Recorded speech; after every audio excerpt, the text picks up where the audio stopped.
सम जो इम्पोर्टेंट जो भाग थे हम लोग सब पढ़ चुके थे। हम लोग केंद्र देखे, राज्य देखे, केंद्र शासित प्रदेश देखे और मेन केंद्र और राज्य वहां तक से ही प्रश्न आपके पूछे जाते हैं। अब हम सीधा जो महत्वपूर्ण टॉपिक है, जो सबसे इम्पोर्टेंट, संविधान संशोधन, हम आज उस पर चर्चा करेंगे। संविधान संशोधन भाग 20 पे, और तब एक क्लास और लेंगे जिसमें महत्वपूर्ण अनुच्छेद आपको याद करना। बस उसके बाद पॉलिटी के क्वेश्चन आपसे नहीं छूटेंगे। हम लोग लास्ट में इसका एक टेस्ट सीरीज भी करवा लेंगे और उससे आप लोगों के अंदर और कॉन्फिडेंस लेवल बढ़ जाएगा। ऐसे भी हम पॉलिटी का प्रस्ताव बनाएंगे तो पहले से बेहतर बनेगा। इसमें अभी हम लोग चलते हैं अमेंडमेंट ऑफ कॉन्स्टिट्यूशन, संविधान का संशोधन। संविधान का संशोधन एक इंपॉर्टेंट टॉपिक है और हम लोग इस पे आज की क्लास में इसको कंप्लीट करेंगे। जो अमेंडमेंट होता है, संविधान का संशोधन जो होता है, इसके लिए हमारे जो संविधान है उसके भाग 20 में वर्णन किया गया है। भाग 20 में कहा गया है कि हम जो संविधान दिए हैं उसको संसद अगर चाहे तो इस संविधान को संशोधित कर सकती है और इसके लिए एक अनुच्छेद का पूरे प्रबंधन किया गया है। और अनुच्छेद ध्यान रखना है 3 दूना 6 और 6 दो 8, अनुच्छेद 368। और आपको ध्यान रखना है कि जब हम बोलेंगे अनुच्छेद 368, आप कहेंगे 3 दूना 6 6 दो 8, ये संविधान संशोधन इसी के अंतर्गत किए जाते हैं। और ये हमारे संविधान के भाग 20 में तो किस प्रकार से संशोधन किए जाएंगे, क्या होगा, इन सभी चीजों का अभी आज के क्लास में हम लोग वर्णन करेंगे। तो पहली बेसिक बात समझाएं। अनुच्छेद 368 कहता है कि संसद को यह पावर है कि वो जो भी संविधान बना है उसके संविधान के अनुच्छेदों को देखे। दो चीज हो सकता है, बदलते समय के परिप्रेक्ष्य में या तो हम लोग उस अनुच्छेद के अनुसार नहीं चल रहे हैं या वो अनुच्छेद हमारे अनुसार योग्य नहीं है, ठीक नहीं है, ऐसा हो सकता है। हम अभी कोई नियम बनाए और हो सकता है कि 10 वर्षों के बाद वही नियम हमारे लिए ठीक अब नहीं रहा, ऐसा हो सकता है। हमने नियम बनाया कि बच्चे क्लास में मोबाइल नहीं लाएंगे, नियम बनाया, हमारा स्कूल का कई स्कूल अपने अनुच्छेद बनाए थे कि स्कूल में मोबाइल लाना वर्जित है, बच्चे मोबाइल से दूर रहें।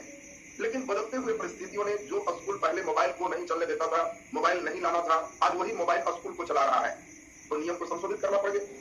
ऐसा हमारे संविधान में हो सकता था, कई बातें को जोड़ा गया जो परिस्थितियों के अनुसार उसे बदलने की जरूरत हो। तो इसमें स्पष्ट कहा गया कि बदलाव को सुप्रीम कोर्ट, हाई कोर्ट नहीं करेगा। संसद को समस्त पावर है, राज्य विधानसभा भी नहीं बदलेगा, लोकसभा और राज्यसभा ये संसद है और राष्ट्रपति इसमें शामिल होंगे। तो संसद को यह पावर है कि वह संविधान में कुछ भी जो उसको इच्छा करे उसका संशोधन कर सकती है। लेकिन हम लोग एक इंपॉर्टेंट चीज देखेंगे, 1973 में केरल के प्रति जो उसको इच्छा करे उसका संशोधन कर सकती है। लेकिन हम लोग एक इंपॉर्टेंट चीज देखेंगे, 1973 में केरल के एक प्रमुख व्यक्ति जो हाल में जिनका डेथ हुआ, केशवानंद, तो केशवानंद बनाम सुप्रीम कोर्ट केस चल रहे थे और केशवानंद के केस में सुप्रीम कोर्ट ने यह निर्णय दिया कि संसद संशोधन कर सकती है, लेकिन संसद संविधान के ऐसा संशोधन नहीं कर सकती जिससे उसका मूल ढांचा बदल जाए। ये लाइन समझेंगे, संसद को यह अधिकार नहीं होगा कि वह संविधान के मूल ढांचा, जो मेन संविधान हमारा कहना चाहता है, जो हमारा प्रस्तावना में मुख्य रूप से वर्णित है, वो ढांचा के बदलाव नहीं कर सकते। उसमें कोई चीज वो जोड़ सकते हैं, कोई चीज घटा सकते हैं, लेकिन वो जोड़ना और घटाना संविधान के मूल ढांचा, संपूर्ण प्रभुत्व संपन्न लोकतांत्रिक गणराज्य, इन सभी चीजों पर कोई प्रभाव नहीं पड़ना चाहिए। एक केशवानंद भारती में सुप्रीम कोर्ट के द्वारा निर्णय दिया गया। अब इस समय एक नया द्वंद्व भी उत्पन्न हो गया कि बड़ा कौन, संसद बड़ा या सुप्रीम कोर्ट बड़ा, बड़ा कौन। संसद को सब पावर है, कुछ भी चेंज कर सकते हैं, और सुप्रीम कोर्ट कहता है कि हमारा न्यायिक पुनरावलोकन का पावर है, आप कुछ भी बनाएंगे तो हम उसका पुनरावलोकन कर सकते हैं, और पुनरावलोकन में अगर हमको लगे कि आप इसके मूल ढांचा को बदले हैं तो आपके बदलाव को हम असंवैधानिक घोषित कर सकते हैं। तो आखिर ये लोकतांत्रिक देश है, प्रजातंत्र है, तो प्रजातंत्र में प्रजा का जो प्रतिनिधि है, संसद सबसे सर्वोच्च होना चाहिए, फिर ये सर्वोच्च सुप्रीम कोर्ट कैसे हो गया। इन दोनों के बीच में कई विवाद चलते रहेंगे और हम लोग उसी के प्रसंग की अभी हम चर्चा कर रहे हैं। तो हम लोग अब इसमें 2-3 महत्वपूर्ण चीज देखें। पहला तो आपने देखा कि संविधान संशोधन करने का अधिकार संसद को है। अब एक दो जो मेन प्रश्न आते हैं वो प्रश्न, संविधान संशोधन की प्रक्रिया किस सदन में प्रारंभ की जा सकती है, लोकसभा में प्रारंभ किए जा सकते हैं या इसे राज्यसभा में प्रारंभ किए जा सकते हैं। आपको क्वेश्चन यही सब बेसिक रूप से ज्यादा रहेगा। संविधान संशोधन अनुच्छेद 368 से संसद को एक अधिकार है कि वो इसको चेंज कर सकता है।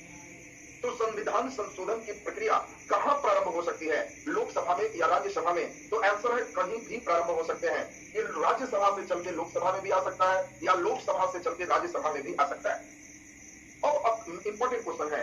हो सकता है कि संविधान का संशोधन लोकसभा ने कर दिया, परंतु राज्यसभा उससे सहमत नहीं है। इन दोनों में गतिरोध उत्पन्न हो गया। तो इसके गतिरोध उत्पन्न होने पर आप जानते हैं कि हम लोग संयुक्त अधिवेशन का प्रावधान करते हैं। तो बताओ, संविधान संशोधन में गतिरोध होने पर ये संयुक्त अधिवेशन कौन बुला सकता है? लोकसभा अध्यक्ष, राज्यसभा अध्यक्ष, राष्ट्रपति। क्या लगता है, संविधान संशोधन के मामले पर अगर कोई गतिरोध हो, लोकसभा कह रहा है और राज्यसभा तैयार नहीं है, राज्यसभा तैयार है, लोकसभा तैयार नहीं है, तो इसमें संयुक्त अधिवेशन कौन बुला सकते हैं? Very good. देखिए, लोकसभा अध्यक्ष की बात भी कई लोग कर रहे हैं, कई लोग राष्ट्रपति भी कर रहे हैं। तो सबसे इंपॉर्टेंट हम लोग देखें, अगर कोई मुद्दा संविधान संशोधन का है और उसमें गतिरोध उत्पन्न हो रहा है, तो इसके लिए किसी भी प्रकार का संयुक्त अधिवेशन नहीं बुलाया जा सकता है। ऐसा राष्ट्रपति, लोकसभा अध्यक्ष ये सब नहीं होगा। इसका संयुक्त अधिवेशन हो ही नहीं सकता यदि दोनों के बीच गतिरोध हो। तो धर्म विधेयक हो, संविधान संशोधन हो, इन सभी मुद्दे पर अगर दोनों पे विवाद है तो इसका संयुक्त अधिवेशन नहीं बुलाया जा सकता। आपको ध्यान रखना है, संयुक्त अधिवेशन नहीं बुलाया जा सकता है। इसकी कोई अधिवेशन होने से दिक्कत क्या होगी? दोनों के संयुक्त अधिवेशन का मतलब हमने बताया है कि लोकसभा में सदस्य की संख्या अधिक होती है, राज्यसभा में सदस्य की संख्या कम होती है। संयुक्त अधिवेशन का मतलब जो लोकसभा चाहेगा वही हो जाएगा। लेकिन हमारे संविधान में प्रावधान है, दोनों को अलग अलग प्रस्ताव पारित करना होगा और उसके लिए भी सामान्य बहुमत, विशेष बहुमत, सभी तरह की बात हम करेंगे। तो दोनों अलग अलग प्रस्ताव पारित करेंगे, संयुक्त रूप से पारित नहीं करना है। और इसीलिए संविधान संशोधन में गतिरोध उत्पन्न होने पर किसी प्रकार का जो है संयुक्त अधिवेशन करने का प्रावधान नहीं है। अगला एक और अच्छा प्रश्न है, अगर कोई संसद, लोकसभा या राज्यसभा संविधान में संशोधन करना चाहती है तो ये संशोधन करने के लिए किसकी मंजूरी लेना आवश्यक है?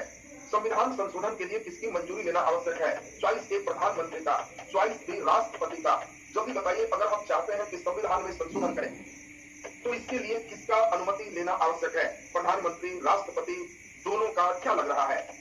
दोनों का किसका लग रहा है कि अगर संविधान में संशोधन करना है तो किसकी अनुमति से होगा? Very good. देखिए, विकास जी एकदम सही आंसर दे रहे हैं। संविधान की संशोधन करने के लिए कोई राष्ट्रपति की मंजूरी लेना आवश्यक नहीं है। राष्ट्रपति से कोई मंजूरी लेने की जरूरत नहीं है। बात ध्यान रखेंगे, हम लोग सीधे लोकसभा में लाए पारित करें, राज्यसभा में लाए पारित करें, दोनों पारित कर दिए, राष्ट्रपति के पास भेज दीजिए और राष्ट्रपति उस स्तर को कर ले। यानी संविधान संशोधन विधेयक के लिए राष्ट्रपति की पूर्व स्वीकृति कोई आवश्यक नहीं है। संविधान संशोधन की प्रक्रिया संसद के किसी भी सदन में प्रारंभ किए जा सकते हैं और संविधान संशोधन की प्रक्रिया में लोकसभा और राज्यसभा में गतिरोध उत्पन्न होने पर कोई संयुक्त अधिवेशन नहीं किए जा सकते। हम लोग बहुत इंपॉर्टेंट चीज समझ गए। अब यहाँ पे एक प्रमुख तथ्य हम लोग समझेंगे, हमारे संविधान को कहा जाता है कि यह संविधान लचीला भी है और कठोर भी है, दोनों का समन्वय है। और यह इसीलिए कहा जाता है कि हमारे संविधान में 3 प्रकार के संशोधन की बात की गई है। 3 प्रकार से संशोधन संविधान का हो सकता है। मतलब अब विषय वस्तु कैसा है इस पर डिपेंड करेगा। अब बताओ, तुम्हारे घर में कॉपी कलम कुछ चेंज करना है तो बहुत आसान प्रक्रिया है, तुम चेंज कर लो। लेकिन अगर वही तुम्हारे कमरे की दरवाजा बदलने की इच्छा हो गई है तो तुम ऐसा नहीं कि घर में जो बच्चे हो वो बहुमत में निर्णय लोगे और दरवाजा बदल जाए। ये एक विशेष चीज है जिसमें गार्जियन की राय लेना आवश्यक है। और वो भी गार्जियन में एक नहीं, मम्मी पापा और जो है बड़े लोग, उनकी सहमति बनेगी तब वो चेंज होगा। और तुमको जमीन ही चेंज करना है तब तो बच्चे के साथ साथ सबकी राय आवश्यक हो जाएगी। तो मामला सिर्फ एक ही चीज से अटक रहा है, विषय किस प्रकार का है। उसी प्रकार से संशोधन की बात हमारे अनुच्छेद 368 में की गई और इसी को देखते हुए हम कह सकते हैं कि हमारा संविधान बहुत लचीला है और बहुत कठोर भी है। पहला प्रकार बहुत आसान प्रकार है, संसद को यह पावर दिया गया है कि संसद के दोनों सदन सिर्फ और सिर्फ साधारण बहुमत के द्वारा संविधान संशोधन कर सकते हैं। बात बहुत ध्यान से समझे, ये साधारण बहुमत की बात अभी हम समझाएंगे। कुछ ऐसे भी प्रावधान किए गए हैं जिन विषय वस्तु पर संसद साधारण बहुमत नहीं, विशेष बहुमत के द्वारा संविधान संशोधन कर सकता है। और फिर एक हम और देखेंगे कि संसद को अब एक और पावर दिया गया कि संसद विशेष बहुमत भी लगा ले, लेकिन इसके साथ साथ आधे राज्यों का भी परमिशन मिल रहा है, तब ही संशोधन किया जा सकता है। 3 प्रकार से संशोधन की जो बात समझाने जा रहे हैं उसमें आपको पूरी बात समझना है। ये पहला नंबर जो चल रहा है उसको सुनेंगे। पॉलिटी में आपको हमेशा हमने बात समझाया है, साधारण बहुमत का मतलब होता है 50% प्लस 1, आधे से एक ज्यादा, जो किसी भी प्रधानमंत्री के पास हमेशा होता है, क्योंकि प्रधानमंत्री वही बनता है जो साधारण बहुमत 50+1 सीट जीते रहता है। यानी संसद में अगर हम सब चीज को कह देंगे कि साधारण बहुमत से हो जाएगा तो विरोधी दल की कोई जरूरत ही नहीं है। प्रधानमंत्री जो चाहेगा अपना उसके सीट के मेंबर हैं, विरोधी छाती पीटते रहेंगे और वो पास कर लेंगे। इस साधारण बहुमत के द्वारा संसद उसको पास करती है। विशेष बहुमत का मतलब है कि इसमें प्रधानमंत्री चाह के भी तब तक कुछ नहीं कर सकता जब तक विरोधी दल भी उसको सपोर्ट न करे। यानी विशेष बहुमत जब बोलेंगे तो समझना 2/3, 3 में 2 आदमी को सपोर्ट करना होगा कि हाँ हम इसमें आपके साथ हैं, और तब विशेष बहुमत जब पारित होगा तो इसमें विरोधी दल जब तक सहयोग नहीं करेगा पारित नहीं होगा। और जो भी प्रावधान संघीय ढांचा को प्रभावित करे, राज्य को प्रभावित करे, राष्ट्रपति के निर्वाचन में राज्य विधानसभा के लोग शामिल होते हैं, तो यानी इसका मतलब हम लोग देखें राज्य से कितने संसद में सदस्य जाएंगे, ये बात चेंज करना है। जो संघीय ढांचा में कोई बदलाव लाएगा तो केवल संसद से ही नहीं होगा, जितने देश में राज्य हैं आधे राज्य के विधान मंडल भी प्रस्ताव को पारित करेगा कि हाँ हम सम्मत हैं, बाकी आधा पारित कर लिया तो बाकी राज्य नहीं करे या विरोध करे उससे मतलब नहीं। अब 28 राज्य आपके हैं, 14 अगर पारित कर दिए हैं तो आप समझे कि हाँ ये चीज आप कुछ भी बदल सकते हो जो संघीय ढांचा में आते हैं। अब यहाँ पर 2-3 बात और समझना है।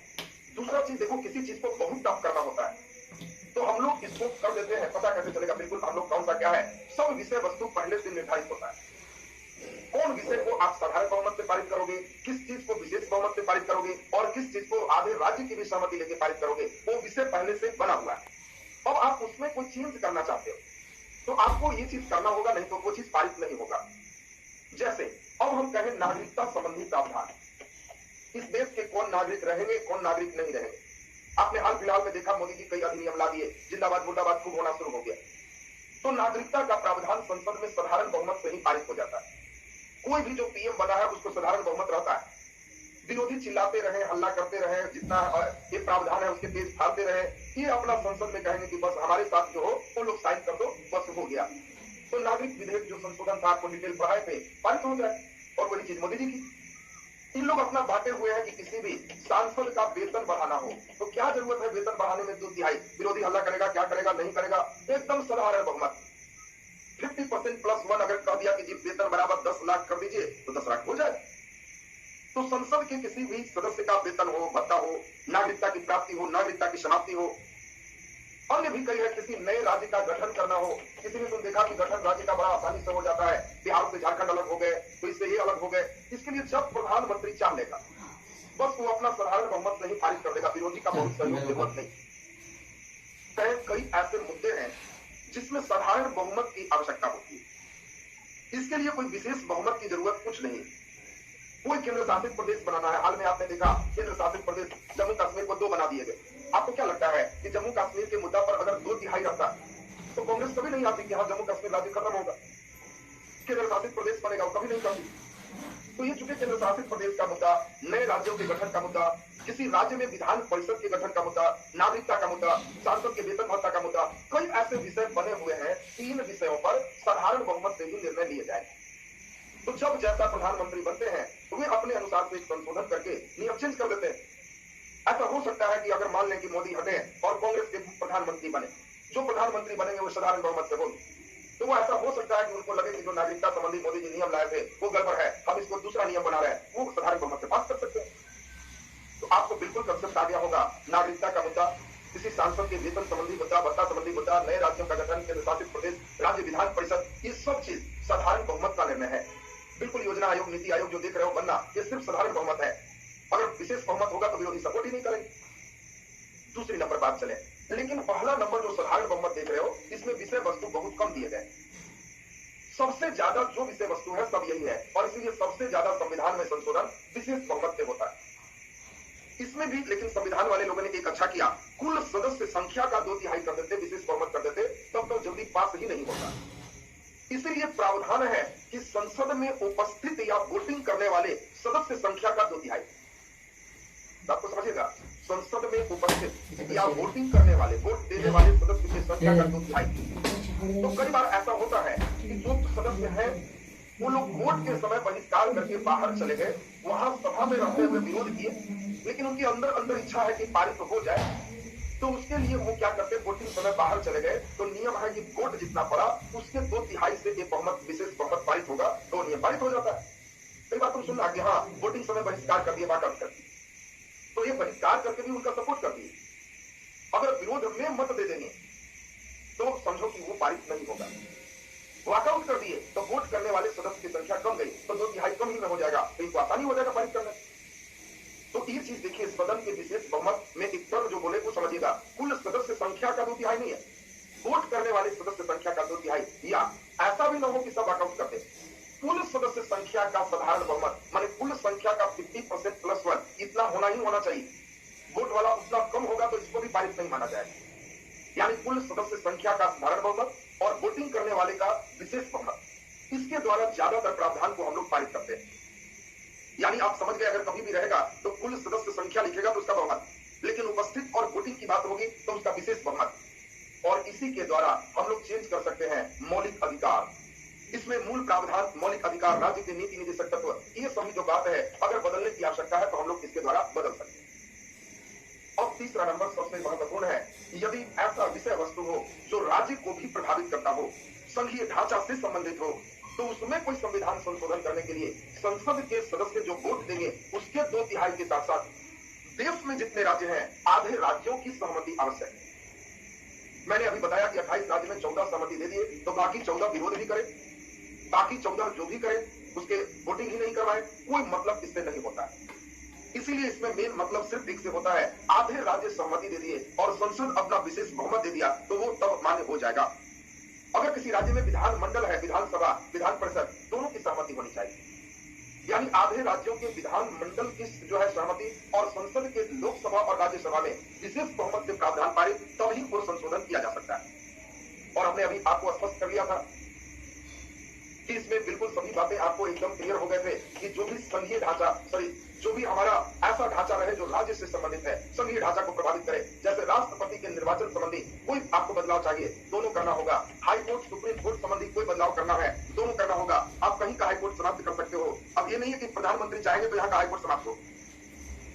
अब हाई कोर्ट को कुछ करना है, इसमें कुछ आपको पावर देना है, विशेष राज्य का है तब तो उसके विधानमंडल की सहमति चाहिए। पूरे लोग प्रभावित उससे होंगे तो उसके लिए फिर ये नियम उनको लागू करना होगा।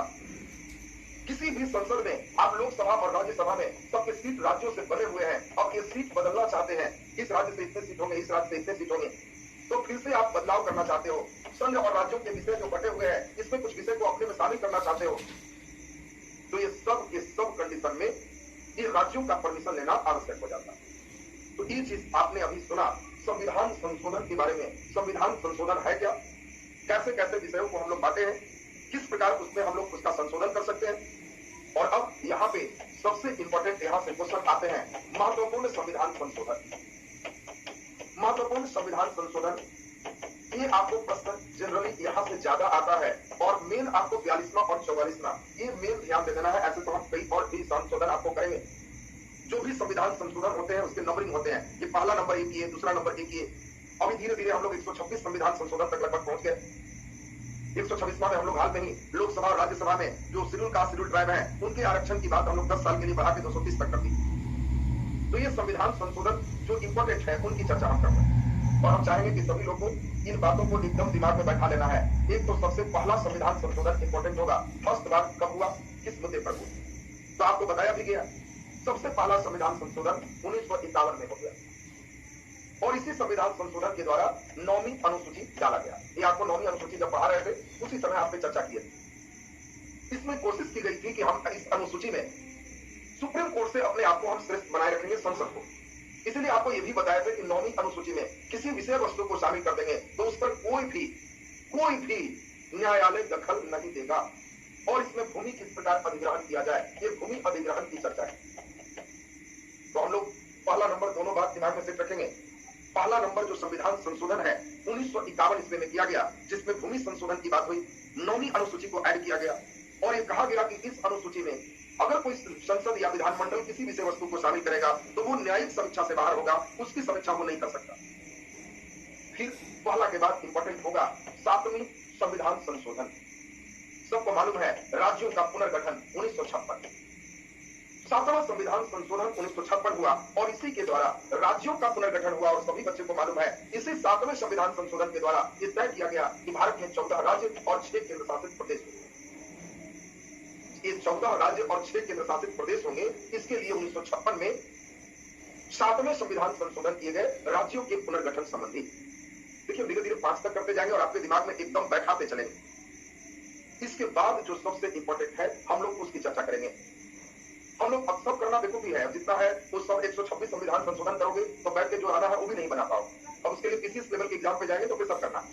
इंटर लेवल के किसी भी एग्जामिनेशन में 10 संविधान संशोधन जो महत्वपूर्ण है, सुन लीजिए, क्वेश्चन उससे बाहर नहीं जाता है। तो इसीलिए अब इसमें 10 संविधान संशोधन जो इंपॉर्टेंट है उसकी सबकी चर्चा कर रहे हैं। इतना एकदम आपका पचना चाहिए। बाकी किसी श्रेणी में है तो उसमें तो टोटल करना है, कहीं से भी क्वेश्चन कहीं उठा के दे दे। अब इसमें सबसे इंपॉर्टेंट हम लोग करने जा रहे हैं, यही से सबसे ज्यादा प्रश्न होता है और ये है मिनी कॉन्स्टिट्यूशन के नाम से जाना जाता है 42वां संविधान संशोधन। 42वां संविधान संशोधन ये सबसे ज्यादा इंपॉर्टेंट है, इसलिए इतना स्टार भी लगाए। ये संशोधन की कहानी बड़ा जबरदस्त है। 42वां संविधान संशोधन एकदम रिएक्शनेबल में किया हुआ। यहां आप जानते हो 42वां संविधान संशोधन जिस समय हुआ है 1976, इस समय आप सब लोग को मालूम है 75 में ही इमरजेंसी लागू हो चुका है। इस समय इमरजेंसी लागू है, लगा हुआ है और उस समय इंदिरा गांधी प्रधानमंत्री, और इसीलिए इंदिरा गांधी की जो इतना संशोधन की इसको लघु संविधान का दर्जा दिया गया कि ये भी एक प्रकार के संविधान बना के रखती इंदिरा गांधी। 2-3 कारण था। पहला, 1 साल पहले ही इलाहाबाद हाईकोर्ट ने इंदिरा गांधी के निर्वाचन पर ही सवाल उठाया और उसने कहा कि इंदिरा गांधी की सदस्यता समाप्त की जाती है। अब इंदिरा गांधी की सदस्यता को ही अयोग्य ठहरा दिया तो इंदिरा गांधी एकदम गुस्साए हुए और इंदिरा गांधी कही कि छोड़ो, ये हाईकोर्ट और सुप्रीम कोर्ट अपने आप को समझता क्या है, ये लोकतंत्र है। हाईकोर्ट और सुप्रीम कोर्ट पे काम नहीं चलेगा, संसद जो चाहेगी जो करेगी। और इंदिरा गांधी सोचिए गुस्सा होकर के कहती संविधान संशोधन में कि राष्ट्रपति, प्रधानमंत्री, उपराष्ट्रपति के निर्वाचन में कोई विवाद होगा तो उसको संसद देखेगी। कोई हाईकोर्ट और सुप्रीम कोर्ट का पावर ही नहीं है कि वो प्रधानमंत्री, राष्ट्रपति और उपराष्ट्रपति के सिस्टम को देखेगी। देखिए 42वां संविधान संशोधन से इंदिरा गांधी एक ही काम की, न्यायपालिका जो धीरे धीरे पर बढ़ा रहा था, पंख बढ़ा रहा था, उड़ान मार रहा था, 75 आते आते ऐसा उड़ान मारा कि प्रधानमंत्री को ही कह रहा है कि अयोग्य है, निर्वाचन ठीक से नहीं हुआ, पत्थर आने लगा। तो इंदिरा गांधी कही कि छोड़ो, अभी इमरजेंसी लागू है। पहला चुनाव में इंदिरा गांधी 71 में जो जीती थी, विशेष बहुमत भी रखी, राज्यसभा में भी उसको विशेष बहुमत था। तो इंदिरा गांधी देखी कि सब हमारा 2/3 बहुमत है, हम जो चाहेंगे जो करेंगे और संसद सबसे ऊपर है। और इसीलिए इंदिरा गांधी कही कि हम न्यायपालिका के पंख को कुतर देंगे और न्यायपालिका, हाईकोर्ट और सुप्रीम कोर्ट के पंख को कतरने का पूरा प्रयास। इसने कही कि जो है राष्ट्रपति, उपराष्ट्रपति, प्रधानमंत्री के निर्वाचन में कोई भी संसद कुछ नहीं करेगा, तो संसद करेगा, हाईकोर्ट, सुप्रीम कोर्ट कुछ नहीं करेगा। दूसरा, इंदिरा गांधी कही कि जब हम विशेष बहुमत से संशोधन कर ही सकते हैं तो इसने कही कि लोग नया नियम लोकसभा और विधानसभा का कार्यकाल जो 5 साल का था वो 6 वर्ष का हो। कि भाई विशेष बहुमत से पारित होगा तो लोकसभा में अब जो प्रधानमंत्री बन गया 6 साल रहेगा। देखो उस समय जो चाहेगी, कभी भी 10 साल होगा तो प्रधानमंत्री का चुनाव 10 साल बाद होगा। लोकसभा और राज्यसभा दोनों में उसका विशेष बहुमत है, जो चाहेगी पारित करवाएगी तो सब पारित करवाएगी। इसी के समय सबसे इंपॉर्टेंट चीज आपको याद है, आपको मालूम है कि प्रस्तावना में 3 शब्द यही 42वें संविधान संशोधन से इंदिरा गांधी जोड़ी। तो इसमें हम लोग जरा ध्यान देंगे, वो 3 शब्द सब बच्चे को मालूम है, क्योंकि प्रस्तावना ही जब पढ़ा रहे थे तो तीनों शब्द आपको बताए थे, समाजवादी, पंथनिरपेक्ष और अखंडता। तो प्रस्तावना के तीनों शब्द समाजवादी, पंथनिरपेक्ष और अखंडता, ये आपको तीनों शब्द ध्यान रखना है। समाजवादी, पंथनिरपेक्ष और अखंडता, ये तीनों बात आपके दिमाग में बैठना चाहिए। इंदिरा गांधी प्रस्तावना में ये तीनों बात जोड़ी। देश को मजबूत बनाने के लिए तीनों बात जोड़ा गया कि समाजवादी व्यवस्था होगी, पंथनिरपेक्ष मेरा देश होगा और एकता अखंडता के लिए हम लोग सब चीज करेंगे। तो ये तीनों शब्द आपको ध्यान रखना है। क्वेश्चन पूछता है कि 42वें संविधान संशोधन से किस शब्द को जोड़ा गया? लोकतांत्रिक चॉइस ए, बी गणराज्य, सी में अखंडता, डी में एकता दे देता है। तो आपको ध्यान रखना है अखंडता को जोड़ा गया। इसके बाद हम लोग चले चुके मिनी कॉन्स्टिट्यूशन है, तो जो एक एक करके इसमें जोड़ा गया सभी लोग जानते हो। इसी समय इंदिरा गांधी स्वर्ण सिंह कमेटी का रिपोर्ट के आधार पर मूल कर्तव्य इसमें शामिल किए। मूल कर्तव्य आप सभी को समझाए थे, स्वर्ण सिंह समिति की सिफारिश पर लागू किया गया। और इस संविधान के आपको मालूम है 4A में 50A के द्वारा 10 मूल कर्तव्य को यही 42वां संविधान संशोधन से 1976 में ऐड कर दिया गया। इसके बाद हम लोग जरा यहाँ पर ध्यान दें, इंदिरा गांधी एक और काम की। इसके पहले राष्ट्रपति विवेक से निर्णय लेते थे। 42वें संविधान संशोधन से इंदिरा गांधी राष्ट्रपति को कही कि हम लॉक करें, और इंदिरा गांधी राष्ट्रपति को, सही 51 है, बिल्कुल सही, 4A और 51 राष्ट्रपति को भी लॉक की। और इंदिरा गांधी ने कहा कि राष्ट्रपति संसद के द्वारा कोई चीज जो पारित हो गया उसको मानने के लिए बाध्य है और राष्ट्रपति कैबिनेट मंत्री के सलाह पर ही काम करेगा, अपने से कुछ नहीं करेगा। और जो भेज दिए वो बाध्य है, पुनर्विचार के लिए भी नहीं भेज सकता, भेजे मैंने 10 तक। देखो 42वां समझोगे, पुनर्विचार फिर 44वां में आया। इस समय राष्ट्रपति को एकदम लॉक किया गया। इंदिरा गांधी एक और काम की, इस समय अनुच्छेद 352 का ही इंदिरा गांधी प्रयोग की थी और अनुच्छेद 352 जो आप देखते हो उसका नाम ही था राष्ट्रीय आपात। पूरे देश के लिए आपातकाल की घोषणा होगी और वो राष्ट्रपति करेंगे। और इंदिरा गांधी 75 में ही बिल लगवा चुके थे। वो रिजल्ट क्या देख रही है कि कुछ राज्य तो सही है लेकिन कुछ राज्य उसका विरोध कर रहे हैं। इसमें तो ये नियम था राष्ट्रीय आपात की, देश भर का आपात हो। तो इंदिरा गांधी कही कि नहीं, इसमें भी संशोधन कीजिए। संशोधन क्या कीजिए, राष्ट्रीय आपात पूरे देश में ही नहीं किसी एक क्षेत्र में भी लगाया जा सकता है। मतलब हमको लगे कि फलाना राज्य में ज्यादा विरोध है तो हम 352 केवल वहीं लगाएंगे, बाकी सब जगह ठीक कर लें, ऐसा पहले नहीं था। तो देखिए, राष्ट्रीय आपात को भी विशेष क्षेत्र में लागू करना, लोकसभा का कार्यकाल बढ़ा के 6 साल कर देना। इसके बाद आप सभी को एक इंपॉर्टेंट याद है, राज्य के नीति निदेशक तत्व। राज्य के नीति निदेशक तत्व में भी 42वें संविधान संशोधन 1976 से 3 नए प्रावधान जोड़े गए। इसी समय पर्यावरण और वन की सुरक्षा संबंधी प्रावधान भी जोड़े गए। तो अब इसमें आपको ध्यान रखना है, मिनी कॉन्स्टिट्यूशन से यहीं से सबसे ज्यादा आपको प्रश्न पूछे जाए। और जो लोग इसमें पूरे कंसेप्ट बना लिए, कंसेप्ट में क्या दिए, 42वां संविधान संशोधन इंदिरा गांधी के द्वारा इमरजेंसी पीरियड में किया गया। आपातकाल के समय मुख्य रूप से उसको लोकसभा राज्यसभा में विशेष बहुमत था, जो चाहे चेंज कर सकती। और इसी के अंतर्गत अपना जैसा जैसा हुआ वैसा वैसा राष्ट्रपति के पावर दे दिए। इसमें जो है सुप्रीम कोर्ट और हाई कोर्ट के कई पावर सीज कर लिए। ये लोग जो हम पारित कर दिए इस पर कुछ नहीं कर सकते, बहुत सारे उनके अधिकार को एकदम सीज कर दिए। तो हम लोग देखें कि 42वां संविधान संशोधन लघु संविधान क्यों कहलाया, क्योंकि राष्ट्रपति, प्रधानमंत्री और हम लोग देखें उपराष्ट्रपति, इसके निर्वाचन में कोई विवाद भी होगा तो इन दोनों को पावर छीन लिया गया। इनको मौलिक अधिकार और अन्य चीजों पर भी अधिकार छीन लिया गया। जो रिट जारी करने का अधिकार था, कई अधिकार छीन लिया गया। लोकसभा का कार्यकाल बढ़ा के 6 साल कर दिया गया। प्रस्तावना में समाजवादी, पथनिरपेक्ष और अखंडता शब्द को ऐड किया गया। मूल कर्तव्य स्वर्ण सिंह समिति की रिपोर्ट पर खोल के और 51 के द्वारा भाग में जोड़ा गया। 10 मूल कर्तव्य ऐड किए गए। राष्ट्रपति को बाध्य कर दिया गया कि मंत्रिमंडल के सलाह पर काम करेंगे और जो हम देंगे आपको कुछ नहीं सोचना है, उसको करना ही करना है। और राज्य के नीति निदेशक तत्वों में 3 नए प्रावधान जोड़े, जिसमें पर्यावरण सबसे प्रमुख है। इसी समय प्रावधान में हम लोग देखें कि सबसे इंपॉर्टेंट हो गया कि राष्ट्रीय आपात की जो घोषणा होगी वो खास क्षेत्र में भी हो सकता है। इंदिरा गांधी जो राष्ट्रीय आपात लाई थी उसके लिए हमारे जो शब्द दिए हुए थे वो शब्द थे आंतरिक अशांति। इसी शब्द का इंदिरा गांधी सबसे ज्यादा प्रयोग कर रही थी। इमरजेंसी लगाने का कारण था, हमारे संविधान में लिखा हुआ है 352 में कि देश में अंदर अशांति होने पर, आंतरिक अशांति होने पर राष्ट्रपति ये राष्ट्रीय आपात की घोषणा कर सकते हैं। तो इंदिरा गांधी कही कि बस अशांति है और ये अशांति है राष्ट्र में, आंतरिक अशांति, उसी के आधार पर इमरजेंसी लगा दी। तो 42वां संविधान संशोधन सभी बच्चों को एकदम पूरे क्लियर होना चाहिए।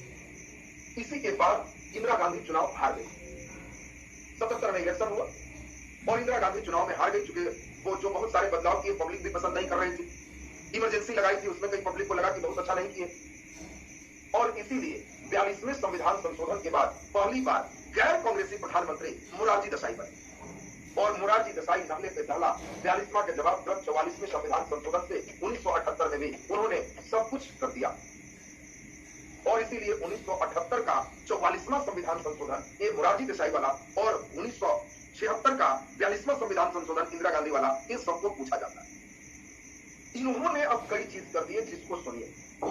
अब इन्होंने कहा कि नहीं, प्रधानमंत्री, राष्ट्रपति और किसी भी निर्वाचन में विवाद होने पर सुप्रीम कोर्ट को पावर है, वो निर्णय ले सकते हैं। प्रधानमंत्री पर हाईकोर्ट को भी पावर है। तो ये देख लीजिए, ये जो इंदिरा गांधी पावर से मिल गया, सुप्रीम कोर्ट और हाईकोर्ट के रिट जारी करने के कई अधिकार जो इंदिरा गांधी छीने थे वापस कर दिया गया। लोकसभा का कार्यकाल जो 6 वर्ष किया गया था 78 में, फिर मोरारजी देसाई 5 साल कर दिए कि नहीं 5 साल ही ठीक, 6 साल नहीं हो।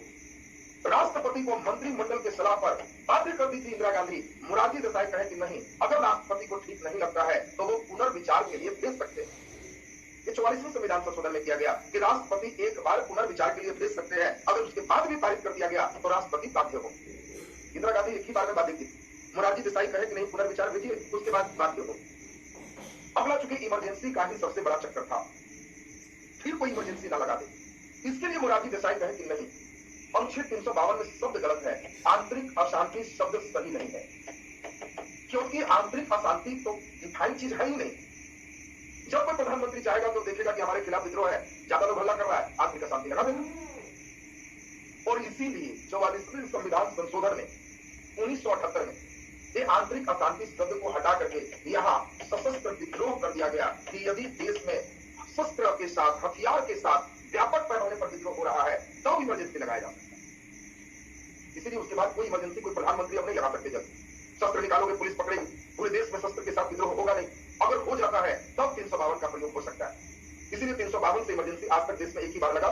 76 में हम लोग देखे सुधार हुआ, तो इंदिरा गांधी कई खास क्षेत्र में भी लगा। 78 में हुआ कि नहीं, सिर्फ सशस्त्र विद्रोह पर ही लगाया जा सकते। अगला नंबर है कि इस इमरजेंसी पर 78 में एक फिर प्रावधान हुआ कि राष्ट्रपति मौखिक कहने से, प्रधानमंत्री के कहने से, अपने कहने से ऐसा कुछ नहीं कर सकते।